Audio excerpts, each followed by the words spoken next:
اس وقت یہ ہے کہ اصل نماز یہی ہے، یہ سورہ فاتحہ۔ چنانچہ میں آپ کو حدیث سنا رہا ہوں جو صحیح بخاری میں بھی ہے، صحیح مسلم میں بھی ہے، جامع ترمذی میں بھی ہے، سنن ابی داؤد میں بھی ہے، سنن نسائی میں بھی ہے، اور بہت سی کتابوں میں موجود ہے۔ اور یہ عن عبادہ بن صامت رضی اللہ تعالی عنہ، حضرت عبادہ بن صامت سے ہے مرفوعا کہ حضور نے فرمایا لا صلاۃ لمن لم یقرأ بفاتحۃ الکتاب، اس شخص کی کوئی نماز نہیں ہے جس نے کہ سورہ فاتحہ کی تلاوت نہیں کی۔ اب اس سے ہمارے ہاں ایک بڑا اختلاف پیدا ہوا، وہ نوٹ کر لیجئے۔ ایک رائے یہ ہے آپ اگر علیحدہ نماز پڑھ رہے ہیں تو ظاہر بات ہے کہ آپ کو ہر رکعت میں خود پڑھنی ہی پڑھنی ہے سورہ فاتحہ۔ جب باجماعت پڑھ رہے ہیں اب کیا شکل، امام پڑھ رہا ہے سورہ فاتحہ تو کیا مقتدی کو بھی پڑھنی چاہیے؟ اس حدیث میں جو الفاظ کی شدت ہے اس کی بنا پر رجحان یہ ہوتا ہے کہ یقیناً اس صورت میں ہر شخص کو لا صلاۃ لمن لم یقرأ بفاتحۃ الکتاب، جس نے کہ فاتحہ کی تلاوت نہیں کی، قرأت نہیں کی، اس کی کوئی نماز ہی نہیں۔ تو یہ موقف ہے امام شافعی کا، یہی مسلک ہے ہمارے اہل حدیث بھائیوں کا کہ آپ چاہے اکیلے نماز پڑھ رہے ہو، چاہے امام کے پیچھے پڑھ رہے ہو، اور چاہے امام جو ہے وہ جہری رکعت پڑھا رہا ہے اور چاہے سری رکعت پڑھا رہا ہے۔ خاموشی والی رکعت سورہ آپ کو معلوم ہے کہ نماز جو ظہر اور عصر کی ہے تو چاروں رکعتیں جو ہے وہ سری ہے، مغرب کے اندر آ کر دو جہری ہیں ایک سری ہے، عشاء میں آ کر دو جہری ہیں دو سری ہیں، سورہ اور نماز فجر کے اندر دونوں جو ہیں وہ جہری ہیں۔ تو چاہے جہری ہو چاہے سری ہو، آپ کو بھی لازماً جو مقتدی ہے اسے بھی سورہ فاتحہ پڑھنی ہوگی۔ اب اس کے لیے انہوں نے یہ طریقہ جو ہے تلقین کیا ہے کہ امام تیزی سے نہ پڑھے، رک رک کر پڑھے الحمدللہ رب العالمین، اس کے بعد اتنا وقفہ دے دے کہ جو مقتدی ہے وہ بھی کہہ لے اپنے دل میں یا اب پڑھ لے الحمدللہ رب العالمین الرحمن الرحیم۔ تو یہ رک رک کر پڑھنا، خاص طور پر اگر آپ کو موقع ہوا ہو کسی اہل حدیث امام کی امامت میں نماز ادا کرنے کا تو آپ دیکھیں گے کہ بڑا فرق ہے۔ ہمارے جو حنفی امام الحمدللہ رب العالمین الرحمن الرحیم مالک یوم الدین ایاک نعبد و ایاک نستعین، چار آیتیں جو ہیں وہ بھی ایک ساتھ میں پڑھ جائیں گی، لیکن یہ کہ عام طور پر جو اہل حدیث حضرات ہیں وہ رک رک کر ٹھہر ٹھہر کر پڑھتے ہیں، ترتیل کے انداز میں پڑھتے ہیں۔ یا پھر دوسری شکل انہوں نے ایک اور کی ہے، یہ آپ سعودی عرب میں جب کبھی نماز پڑھیں گے اور آپ پڑھی ہو آپ نے تو وہاں آپ دیکھیں گے کہ امام جو ہے وہ سورہ فاتحہ پڑھنے کے بعد کوئی 1 منٹ جو ہے خاموش رہتا ہے تاکہ آپ اب جو مقتدی ہیں وہ اس وقفے میں وہ اب سورہ فاتحہ پڑھ لیں، پھر وہ قرات کرے گا، کوئی اور آیات اس نے شامل کرنی ہے تو بعد میں شروع کرے گا، درمیان میں وقفہ ہوگا۔ لیکن ایک مسلک یہ ہے، اور یہ مسلک جو ہے یہ در حقیقت قرآن مجید کی ایک آیت کے اوپر مبنی ہے۔ سورہ اعراف کے آخر میں فرمایا گیا وَإِذَا قُرِئَ الْقُرْآنُ فَاسْتَمِعُوا لَهُ وَأَنصِتُوا، جب قرآن پڑھا جا رہا ہو تو توجہ سے اسے سنو، خود خاموش رہو۔ اب یہ قرآن مجید کی آیت ہے، اس کے بنا پر ایک رائے یہ ہے کہ آپ امام کے پیچھے سورہ فاتحہ نہیں پڑھیں گے، پڑھا جا رہا ہے سنو اس کو، خود خاموش رہو۔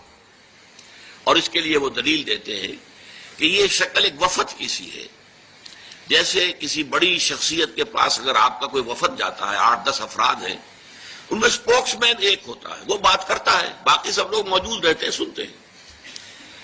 اسی طریقے سے امام جو ہے وہ گویا کہ آپ کا نمائندہ ہے اور وہ پڑھ رہا ہے الحمدللہ رب العالمین الرحمن الرحیم مالک یوم الدین، تو امام کی قرات ہی آپ کی بھی قرات ہو گئی۔ گویا کہ اس آیت سے، اس حدیث سے اختلاف نہیں ہے، اس کی تعبیر سے اختلاف ہے کہ امام کا قرات کر لینا در حقیقت مقتدیوں کی طرف سے بھی قرات ہے۔ اس میں جو حنفی مسلک ہے وہ بہت سخت ہے، اور وہ یہ ہے کہ چاہے سری نماز ہو اور چاہے جہری ہو، ہر کسی بھی حالت میں مقتدی جو ہے وہ سورہ فاتحہ نہیں پڑھے گا۔ اب اس میں ذرا سا سوال پیدا ہوتا ہے کہ جہری رکعت میں تو اس آیت کا اطلاق ہو جائے گا کہ وَإِذَا قُرِئَ الْقُرْآنُ فَاسْتَمِعُوا لَهُ وَأَنصِتُوا، سری میں تو اس آیت کا اطلاق نہیں ہوتا۔ بہرحال یہ مسلک ہے امام شافعی کا، ایک انتہا پر ہے، ہر صورت میں سری ہو یا جہری ہو آپ کو پڑھنی ہی پڑھنی ہے۔ اور امام ابو حنیفہ دوسری انتہا پر ہیں کہ چاہے سری ہو چاہے جہری ہو کسی شکل میں نہیں پڑھنا۔ امام مالک کا مسلک ہے درمیان میں، اور میں اس میں کوئی جھجک محسوس نہیں کرتا کہ میں آپ کے سامنے عرض کر دوں کہ میں اس پر عمل پیرا ہوں۔ وہ کیا ہے؟ جہری نماز میں خاموش رہو اور سنو۔ اس آیت کا اطلاق ہو جائے گا جب بلند آواز سے پڑھ رہا ہے امام تو پوری توجہ، فاستمعوا لہ، اپنی پوری توجہ کو اس کے سننے کے اوپر مرکوز کر دو اور خود خاموش رہو۔ سری رکعت میں البتہ جبکہ وہ بھی خاموشی سے پڑھ رہا ہے، آپ بھی خاموشی سے پڑھ رہے ہیں۔ بہرحال ان چیزوں میں میں نے یہ سب کو بیان کیا ہے تو اس سے جو میرا مقصود ہے وہ یہ ہے کہ معلوم ہو جائے کہ اس میں کوئی بڑی بنیادی بات نہیں ہے، نہ یہ کہ جو حنفی ہیں وہ اس حدیث کا انکار کرتے ہوں کہ لا صلاۃ لمن لم یقرأ بفاتحۃ الکتاب، کیسے وہ انکار کریں گے؟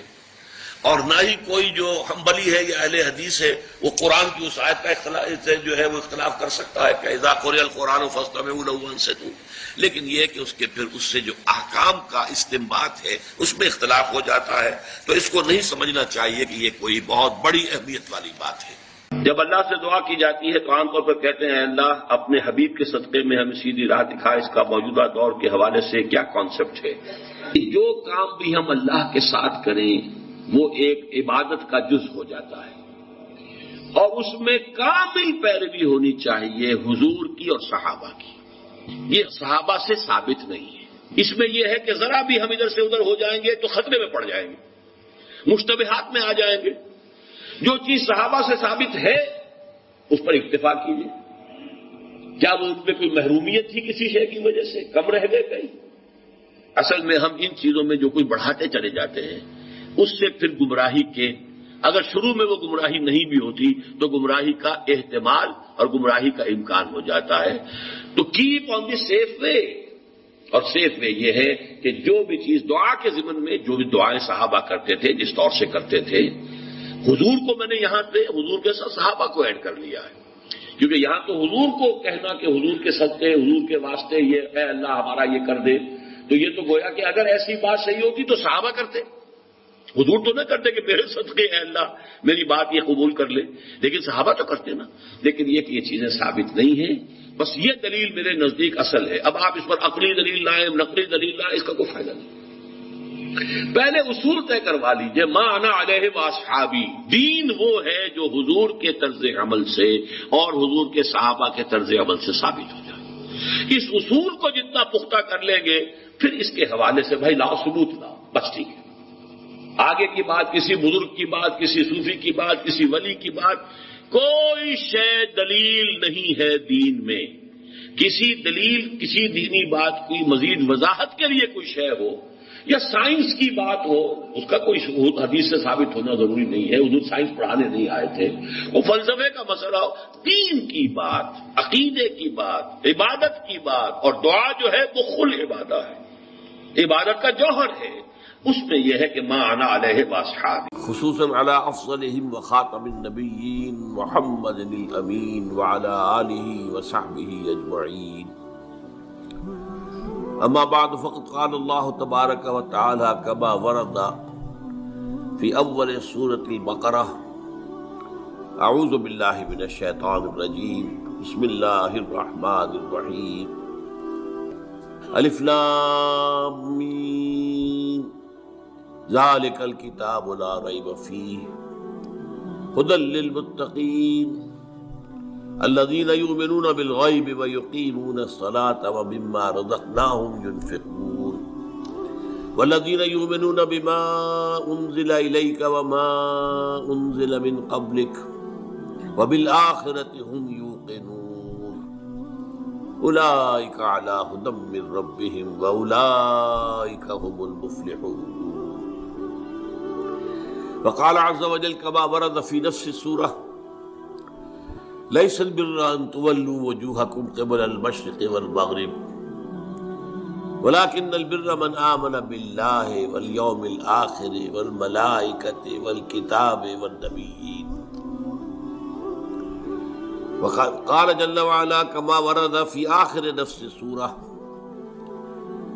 آمن الرسول بما انزل الیہ من ربہ والمؤمنون كل آمن بالله وملائكته وكتبه ورسله لا نفرق بين أحد من رسله وقالوا سمعنا وأطعنا غفرانك ربنا وإليك المصير. وقال عز وجل كما ورد في القرآن في سورة التغابن فآمنوا بالله ورسوله والنور الذي أنزلنا والله بما تعملون خبير. يوم يجمعكم ليوم الجمع ذلك يوم التغابن ومن يؤمن بالله ويعمل صالحا يكفر عنه سيئاته ويدخله جنات تجري من تحتها الأنهار خالدين فيها أبدا ذلك الفوز العظيم. والذين كفروا وكذبوا بآياتنا أولئك أصحاب النار خالدين فيها وبئس المصير. صدق الله العظيم. رب اشرح لي صدري ويسر لي أمري واحلل عقدة من لساني يفقهوا قولي. اللهم ربنا ألهمنا رشدنا وأعذنا من شرور أنفسنا. اللهم أرنا الحق حقا وارزقنا اتباعه وأرنا الباطل باطلا وارزقنا اجتنابه. اللهم صل على عبدك ونبيك ورسولك وحبيبك وخليلك محمد وبارك وسلم وسلم وبارك على جميع الأنبياء والمرسلين وعلى ملائكتك المقربين وعلى عبادك الصالحين وعلينا معهم يا أرحم الراحمين.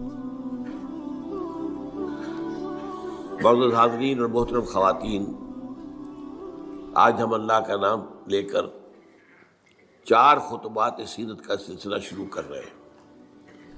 آپ دعا کریں کہ اللہ تعالی حالات کو سازگار بنائے رکھے، میری طبیعت بھی اس قابل رہے کہ میں اس پروگرام کو پورا کر سکوں۔ طبیعت میری ٹھیک نہیں ہے، آپ کو میری آواز سے بھی اندازہ ہو رہا ہوگا، تاہم جیسا بھی کچھ ہے اللہ تعالیٰ جو ہے اس میں اس کام کو جاری رکھنے کی توفیق دیا رکھے، تو یہ اسی کا فضل و کرم ہے۔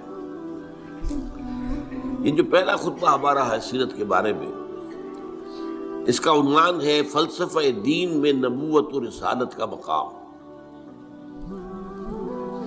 یہاں لفظ فلسفہ قابل غور ہے۔ کیا فلسفے کا دین کے ساتھ کوئی تعلق ہے؟ عام طور پر یہ لفظ دین کے حوالے سے استعمال نہیں ہوتا۔ ہم حکمت قرآن، حکمت دین یہ استعمال کرتے ہیں، اور یہی قرآن کی اصطلاح بھی ہے۔ فلسفہ قرآن کی اصطلاح نہیں ہے، حدیث کی اصطلاح نہیں۔ ان دونوں میں جو فرق ہے وہ نوٹ کر لیجئے۔ فلسفہ خالص منطق کی بنیاد پر آگے چلتا ہے۔ جہاں کوئی چیز منطقی طور پر ثابت نہ ہو وہاں فلسفہ رک جائے، آگے نہیں بڑھے گا۔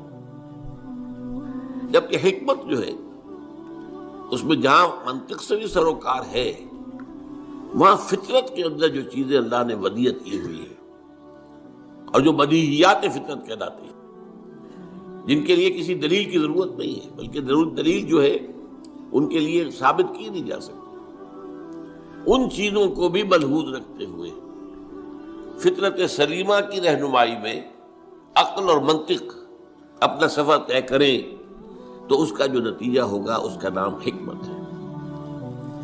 قرآن مجید میں حکیم انسان کی ایک بڑی مثال دی گئی ہے حضرت لقمان کی صورت میں۔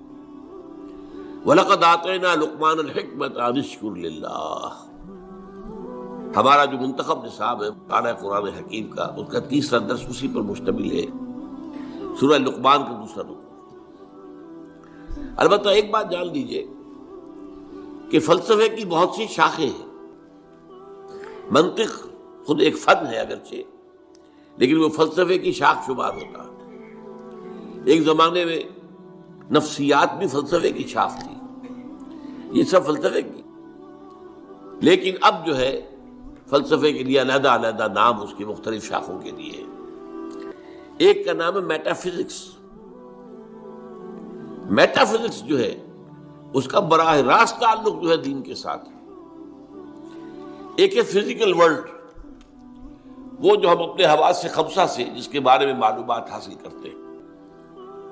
جو مادی کائنات ہے، چاہے ہم نے اپنی ننگی آنکھ سے دیکھا، چاہے ٹیلیسکوپ سے دیکھا، دیکھنے والی شے تو آنکھ ہی ہے نا، ٹیلیسکوپ تو کچھ نہیں دیکھتی، دیکھتی تو آنکھ ہے۔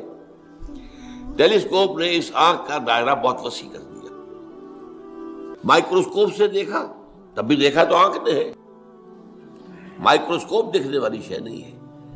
تو چاہے انسان نے اپنے حواس خمسہ سے مجرد جو ایسے کہ وہ ہیں ان سے کام لے کر کچھ معلومات حاصل کی، خواہ اس میں جو اضافے ہو گئے، دوربین آ گئی، خوردبین آ گئی، وغیرہ وغیرہ، ان سب سے جو بھی چیز ہمیں معلوم ہوتی ہے وہ فزکس کا دائرہ ہے، طبیعیاتی علوم، فزیکل سائنسز۔ میٹا فزکس اس کا نام ہے جہاں یہ کہ حواس جو ہے یہ ساتھ نہیں دے سکتے، حواس کے دائرے سے باہر۔ میٹا فزکس، فزکس اور میٹا فزکس یہی فرق ہے اس میں۔ اب ظاہر بات ہے، میں نے ابھی جو آیات آپ کو سنائی ہیں سورہ بقرہ کی ابتدائی آیات اس اعتبار سے بہت اہم ہے۔ الف لام میم ذالک الکتاب لا ریب فیہ ھدی للمتقین الذین یؤمنون بالغیب۔ قرآن مجید سے استفادے کی شرط اول ہے غیب پر ایمان۔ غیب وہی چیز ہے جو آپ کے حواس کے ذریعے سے آپ کی گرفت میں نہیں آتی، آپ کے علم میں نہیں آتی ہے۔ اب ظاہر بات ہے ذات باری تعالیٰ ہے، ظاہر ہمارے دائرہ حواس سے بلکہ عقل سے، وہم سے، خیال سے سب سے ماورا، وراء الورا ثم وراء الورا۔ فرشتے ہیں، انہیں ہم نہیں دیکھ سکتے، اور اسی طریقے سے وحی ہے، وہ کیا ہے ہم نہیں دیکھ سکتے، نہیں جان سکتے۔ یہ سب جو ہے میٹا فزکس کا میدان ہے، اور فزکس کا میدان وہ ہے جو کچھ ہم دیکھ سکتے ہیں، میٹیریل ورلڈ ہے، جو بھی میٹیریل چیزیں ہیں وہ فزکس کی ہیں، اور وہ میٹا فزکس ہے۔ تو قرآن کا جو میٹا فزکس ہے، اب ظاہر بات ہے کہ جب سائنس بہت آگے بڑھ گئی ہے، فزیکل سائنسز، تو ضرورت اس امر کی تھی اور اب بھی ہے کہ قرآن کے میٹا فزکس کے ساتھ جدید فزکس سے حاصل شدہ معلومات کو جوڑا جائے، دیکھا جائے۔ یہاں پہ تضاد تو نہیں ہو سکتا، ناممکن ہے۔ اور بہترین بات ہے جو ڈاکٹر رفیع الدین مرحوم نے لکھی، قرآن is the word of God and this universe is the work of God۔ کس نے بنایا اس کو؟ یہاں کے قانون طبیعی جو بھی ہیں، فزیکل لاز، کس نے بنائے ہیں؟ یہ ساری کائنات کس نے بنائی ہے؟ کون اس کو چلا رہا ہے؟ یدبر الامر من السماء الی الارض، کون؟ اللہ۔ تو word of God Quran, work of God کائنات، ان دونوں میں کوئی تضاد تو ممکن نہیں ہے۔ عام انسان کے بھی قول و فعل میں تضاد ہو تو ہم اسے سمجھنا بڑی گھٹیا بات ہے۔ آپ کا قول یہ ہے، آپ کا عمل یہ ہے، اللہ کے قول اور عمل کے اندر تضاد کیسے ہو سکتا ہے؟ یہ ضرور ہوا ہے کہ قرآن مجید تو آج سے 1400 برس پہلے جو ہے نازل ہوا ہے، اس وقت انسان کی جو مادی معلومات تھی وہ اتنی کم تھی کہ قرآن مجید میں فزیکل فینومینا کا جو تذکرہ ہوا ہے ان کو صحیح طور پر سمجھا نہیں جا سکتا تھا، اس لیے کہ ابھی ہماری معلومات اس کائنات مادی کے بارے میں بہت محدود تھی۔ لیکن جیسے جیسے جیسے جیسے سائنس آگے بڑھی ہے، قرآن نے پہلے کہہ دیا تھا سنریہم آیاتنا فی الآفاق وفی انفسہم حتی یتبین لہم انہ الحق۔ یہ ہم قرآن تو آج دے رہے ہیں تمہیں، لیکن ہم اپنی آیات، نشانیاں آفاق اور انفس میں دکھائیں گے، دکھائیں گے، دکھائیں گے اور دکھائیں گے، یہاں تک کہ یہ بات تم پر بالکل واضح ہو جائے گی، مبرہن ہو جائے گی، یہ قرآن حق۔ تو جتنی سائنٹیفک ترقی ہوئی ہے اس نے ثابت کیا ہے قرآن کی حقانیت کو۔ آپ نے پہلے بھی تذکرہ سنا ہوگا، ٹورنٹو یونیورسٹی کا جو ہیڈ آف دی ڈپارٹمنٹ، جو یہ ایک خاص علم جنین ہے، یعنی ماں کے بطن میں جو بچہ پرورش پاتا ہے، ایمبریولوجی اس سائنس کا نام ہے۔ آج جبکہ انسان نے، آپ کو معلوم ڈسیکشن بھی ہوتا ہے، سب کچھ ہوتا ہے، مائکروسکوپ بھی ہے اور نہ معلوم کیا کیا چیزیں ہیں جس کے اندر داخل کر کے دیکھ لیتے ہیں. گھٹنے کا درد ہے، گھٹنے میں کیمرہ داخل کر دیتے ہیں، وہاں سے دیکھ لیتے ہیں اندر کیا ہے. تو آج جو معلومات حاصل ہوئی ہے وہ حیران ہوا. 1400 برس پہلے یہ کیسے دے دی گئی قرآن مجید کی؟ اس نے مانا. مورس بوکائی نے یہ مانا، فرینچ سرجن تھا، شاہ فیصل اس کے پاس علاج کے لیے گئے تھے، وہاں انہوں نے قرآن پیش کر دیا اسے. انہوں نے کہا میں کیسے پڑھوں گا اس کو، یہ تو عربی میں ہے. ان کا کوئی بات نہیں، میں آپ کے لیے استاد منگا دوں. بادشاہ کے لیے کیا مشکل تھا، سعودی عرب سے لا کر ایک ٹیوٹر رکھ دیا گیا ان کے پاس. اس نے عربی سیکھی، پھر قرآن پڑھا، پھر کتاب لکھی، the Bible, the Quran and the science. اور اس میں یہ ثابت کیا اور اقرار کیا کہ قرآن میں کوئی شے وہ نہیں ہے جسے سائنس نے غلط ثابت کیا ہو. یہ ہو سکتا ہے کہ قرآن میں بہت سی چیزیں ایسی ہیں جن کی حقیقت تک ابھی سائنس کی رسائی نہیں ہوئی، یہ اور بات ہے. لیکن کوئی شے ایسی ثابت ہو گئی ہو کہ قرآن کی یہ بات غلط ثابت ہو گئی، یہ نہیں. تو آج اصل میں اس وقت کی بہت ضرورت ہے اس کی کہ یہ جو دو علوم علیحدہ علیحدہ چل رہے ہیں، یہ دو آنکھیں ہیں. ایک آنکھ یہ دیکھو، کھول آنکھ، زمین دیکھ، فلک دیکھ، فضا دیکھ، زمین اور آسمان کو دیکھو. افلا ينظرون الى الابل كيف خلقت والى السماء كيف رفعت. دوسری آنکھ وہی. ان دونوں آنکھوں سے دیکھو. اس سے حقیقت کا علم قرآن سے لو، اس سے کائنات کا علم اپنی حواس خمسہ اور عقل کے ذریعے لو، اور پھر دیکھو کہ ان دونوں میں کوئی تضاد نہیں ہے. یہی ہے در حقیقت میری آج کی اس گفتگو کی بنیاد، کہ نبوت اور رسالت کا مقام و مرتبہ دین کا جو میٹا فزکس ہے، دین کا جو فلسفہ اور حکمت ہے، اس میں کیا ہے. تو ہمیں سب سے پہلے یہ جاننا ہوگا، یہاں یہ ذکر کر دوں میں کہ میں نے اس موضوع پر جس پر آج میں یہاں تقریر کر رہا ہوں، آج سے 25 برس قبل یہ جو ہمارا یہ ٹاؤن ہال ہے، جنا ہال، 26 مارچ 1975 کو تقریر کی تھی، اور وہ تقریر چھپی ہوئی ہے. میری کتاب ہے نبی اکرم صلی اللہ علیہ وسلم کا مقصد بعثت.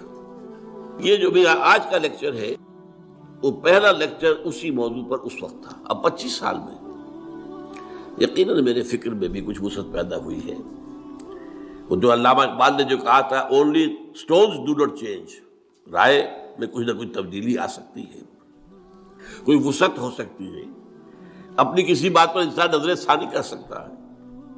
اس پہلو سے یقیناً کچھ تھوڑا سا فرق نظر آئے گا اگر آپ دونوں کا تقابلی مطالعہ کریں گے. تو میری آج کی بات، اور آج سے 2 سال قبل میری یہ کتاب آئی ہے، اس کا تو عنوان ہی اصل میں ایسا تھا کہ جس سے ہمارے بہت سے رفقا جو ہیں گھبرا گئے کہ اس کا تو عنوان کا مطلب ہی سمجھ میں نہیں آئے گا.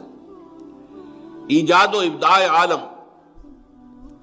ایجاد و ابداع عالم سے لے کر عالمی نظام خلافت تک، جب کائنات کا آغاز ہوا ہے اس وقت سے لے کر اور جو اختتام ہونا ہے اس دنیا کا خلافت علی منہاج النبوہ عالمی سطح پر، اس کے درمیان سارے لنکس جو ہیں وہ سائنس اور قرآن دونوں کے حوالے سے اور دونوں کو جوڑتے ہوئے میں نے اس کے اندر پیش کیے. تو جن حضرات کو بھی ان موضوعات سے دلچسپی ہو وہ میری وہ کتاب بھی پڑھیں، آج سے 25 سال پہلے کی، نبی اکرم صلی اللہ علیہ وسلم کا مقصد بعثت اور انقلاب نبوی کا اساسی منہاج. پھر یہ کہ یہ ایجاد و ابداع عالم کا بھی مطالعہ کریں، کوشش کریں. اور میرا جو ہے آج کا یہ لیکچر انشاءاللہ ان دونوں کی تسہیل کا ذریعہ بن جائے گا کہ بات آسان ہو جائے گی. دیکھیے قرآنک میٹا فزکس کیا ہے، ہم اس کو ایمان سے تعبیر کرتے ہیں. میں نے یہ چند آیات آپ کو سنائی. ایمانیات کیا کیا ہیں؟ اللہ پر ایمان، آخرت پر ایمان، یوم آخر پر ایمان، وحی پر ایمان، فرشتوں پر ایمان، کتابوں پر ایمان، رسولوں پر ایمان، حضور کی ختم نبوت و رسالت پر ایمان، قرآن کے آخری اللہ کا کلام ہونے اور اس کے محفوظ ہونے پر ایمان، بعث بعد الموت پر، جنت اور دوزخ پر، حساب کتاب پر، وزن اعمال پر ایمان. یہ تمام ایمانیات، یہ سب کیا ہے؟ یہ میٹا فزکس ہے، یہ ہمارے اس دائرہ حواس کے اندر آنے والی چیزیں نہیں۔ ان ایمانیات کو 3 بڑے بڑے عنوانات کے تحت جمع کیا جا سکتا ہے۔ نمبر 1 ایمان باللہ یا توحید، نمبر 2 ایمان بالآخرہ یا معاد۔ معاد کے معنی لوٹنے کی جگہ، عاد یعود عودا، لوٹنا، معاد لوٹنے کی جگہ، اس میں ظرف ہے۔ تیسرے ایمان بالرسالت۔ اب جب یہ ایمان باللہ کیا ہے، چند چیزیں میں گنواؤں گا۔ پہلی بات یہ کہ آج ہم یہ مانتے ہیں، ہم پہلے سے مانتے تھے، آج دنیا بھی مان رہی ہے۔ جو فزکس کا آپ سے کچھ عرصے پہلے کا دور تھا، 50-60 سال پہلے کا، اس وقت تک یہ مانا جاتا تھا کہ کائنات ہمیشہ سے ہے اور ہمیشہ رہے گی۔ یہ نیوٹونین دور کہلاتا ہے فزکس کا۔ لیکن آج ہمیں وہ بات معلوم ہو چکی ہے سائنس سے، جو قرآن ہمیں بتاتا ہے، یہ کائنات ہمیشہ سے نہیں ہے، نہ ہمیشہ رہے گی۔ یہ ایک خاص وقت پر پیدا کی گئی ہے اور ایک خاص وقت پر ختم ہو جائے گی۔ آج سائنس نے اس کے لیے نقطہ آغاز اس کو کہا ہے بگ بینگ، ایک بہت بڑا دھماکہ ہوا تھا، اس سے کائنات شروع ہو گئی۔ پھر یہ تصور بھی ہے کہ کائنات ابھی پھیل رہی ہے، پھول جھڑی کی طرح۔ پھول جھڑی آپ کو معلوم ہے ایسے چکر لگاتے ہوئے پھیلتی ہے، اسی طرح یہ کائنات ابھی پھیل رہی ہے، مزید گیلیکسیز وجود میں آ رہی ہے۔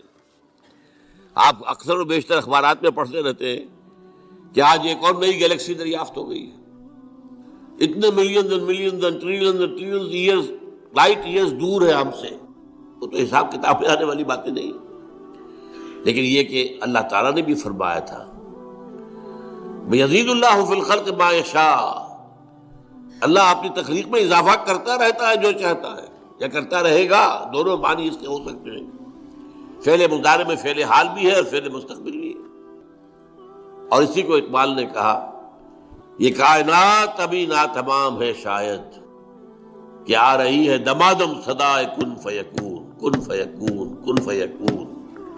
ابھی تو نئی نئی چیزیں وجود میں آ رہی ہیں، لیکن ایک وقت آئے گا، جیسے وہ فنر ہوتا ہے، فنر، وہ فنر جو ہے لپٹا ہوا ہے، اس کو آپ کھینچتے ہیں، لیکن اگر چھوڑ دیں گے اس طرح کو، یہ پھر وہیں آ جائے گا واپس۔ اسی طرح ایک وقت آئے گا کہ یہ کائنات جو ابھی تو پھیل رہی ہے، جا رہی ہے، ایک وقت میں اس کی ریورسل ہو جائے گی، اور یہ جو اب سمٹنی شروع ہوگی، پھر ایک نقطے پر جا کر ختم ہو جائے گی۔ قرآن میں نقشہ کھینچا گیا، یوم نطوی السماء کطی السجل للکتب، ہم یہ فضاؤں کو اور خلاؤں کو لپیٹ دیں گے، لپیٹ دیں گے۔ دیکھیے آج کا کانسیپٹ اور قرآن کے الفاظ، جیسے پچھلے زمانے میں کتابیں ہوتی تھی، جلد بندی کا تو معاملہ نہیں تھا، ایک کاغذ پر لکھ کیا پورا ہو گیا، اس کے ساتھ نیا کاغذ چسپاں کر دیا اور اس کو رول کر دیا۔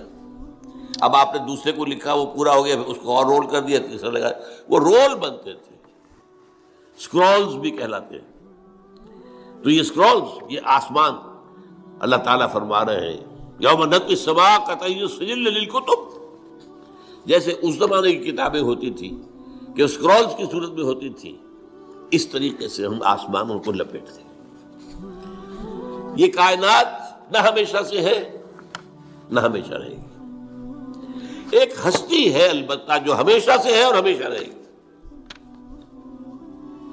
وہ ہستی اس کائنات کی خالق ہے۔ اس کی جہاں تک ذات کا تعلق ہے، یہ ہمارے فہم سے، ہمارے عقل سے، ہمارے تخیل سے، ہمارے تصور سے، ہمارے وہم سے وراء الورا ثم وراء الورا ثم وراء الورا، اس کے بارے میں علم یہی ہے کہ یہ سمجھ میں آ جائے کہ اس کو ہم نہیں جان سکتے، بیانڈ اور لمٹس۔ اس کے بارے میں ساری معرفت جو ہمیں حاصل ہوتی ہے وہ اس کی اسماء و صفات سے ہوتی ہے۔ شاید آپ میں سے اکثر کو مجھے امید ہے یاد ہو، بچپن میں اگر یاد کرائے ہوں گے والدین نے، ایمان مجمل، ایمان مفصل۔ ایمان مجمل کیا ہے؟ آمنت باللہ کما ہوا باسمائہ و صفاتہ، وقبیل جو جمیع احکام ہی اقرار باللسان و تصدیق بالقلب. یہ اسماء و صفات باری تعالیٰ کا علم ہے. اس میں بھی لمیٹیشن ہے. اللہ بصیر ہے، دیکھتا ہے. کیسے دیکھتا ہے یہ ہم نہیں جانتے. کیا اس کی اس طرح کی کوئی آنکھ ہے؟ کیا وہ بھی دیکھنے کے لیے روشنی کا محتاج ہے؟ نعوذ باللہ من ذالک. ہمارے ہاں تو ایسے حیوانات موجود ہیں جو بغیر روشنی کے دیکھتے ہیں. تو اللہ کا دیکھنے والا ہے، سمیع ہے، سنتا ہے. کیسے سنتا ہے؟ کیا ساؤنڈ ویوز کی ضرورت ہے اسے بھی؟ اس کا بھی کوئی کان ہے جس سے آ کر ٹکرائے وہ؟ نہیں پتہ نہیں. اسی طرح اس کا کوانٹیٹیو پہلو، اللہ ہر شے پر قدیر ہے. کتنا قادر ہے ہم کیا تصور کریں گے؟ ہمارا تو تصور بڑا محدود ہے. یوں سمجھیے کہ ہمارے دماغ کی مثال اس سنار کی جو ترازو ہوتی ہے، تولے ماشے یہی تو لیں گے نا اس پر. ٹنوں تو نہیں تول سکتا. سریا لا کر آپ اس پر تولنا چاہیں تو اللہ تعالیٰ کی اسماء و صفات کا بھی وہ کتنا قدیر ہے، کتنا بصیر ہے، یہ تو ہم نہیں جانتے. لہذا معلوم ہوا کہ اللہ تعالیٰ کی بات کے بارے میں ہماری معلومات بہت محدود ہیں.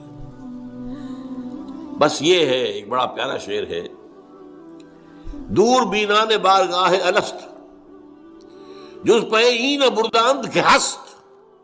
ہست یہ بارگاہ الست جو ہے، یہ جو ہم عہد کر کے آئے تھے اللہ سے، الست بربکم قالوا بلی.